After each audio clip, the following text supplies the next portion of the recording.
ஒரு நபிக்கே இந்த நிலைமையா? ஆம், இது அய்யூப் அலைஹிஸ்ஸலாமின் கதை. அல்லாஹ் அவருக்கு செல்வம், ஆரோக்கியம், அழகிய குழந்தைகள், மரியாதை, ராஜ்யம் எல்லாம் கொடுத்தார். அய்யூப் அலைஹிஸ்ஸலாமும் எப்போவும் அல்லாஹுக்கு நன்றி செலுத்திக் கொண்டே இருப்பார். இதனால் அல்லாஹ் அவருக்கு மேலும் மேலும் கொடுத்து கொண்டே இருந்தார். சிறிது காலம் கழித்து அல்லாஹ் அய்யூப் அலைஹிஸ்ஸலாமின் ஈமானை சோதனை செய்தார். என் அடியான் அவனுடைய எல்லாவற்றையும் பறித்த பிறகும் அவன் நன்றியுள்ளவனாக இருக்கிறானா என்று. முதலில் செல்வம் பறிக்கப்பட்டன. அதற்கு பின் குழந்தைகள். உடல் புண்ணுகளால் நிறைந்தது. மக்கள் விலகினர். நேற்று துதித்தவர்கள் இன்று வெறுத்தனர். தனிமை, வலி, அவமானம், இது போன்ற சோதனை மேல் சோதனை கொடுத்தார். பல சோதனை கடந்தும் அவர் தொடர்ந்து விடாமுயற்சியுடன் இருந்தார்.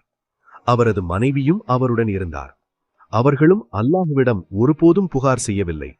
ஒரு நாள் அய்யூப் அலைஹிஸ்ஸலாம் அல்லாஹுவிடம், யா அல்லாஹ், நீ மிகவும் கருணையுள்ளவன், எனக்கு உதவி செய் என்று பிரார்த்தனை செய்தார். அல்லாஹ் அவரது பிரார்த்தனையை நிறைவேற்றினார். தனது காலால் தரையில் அடிக்க உத்தரவிட்டார்.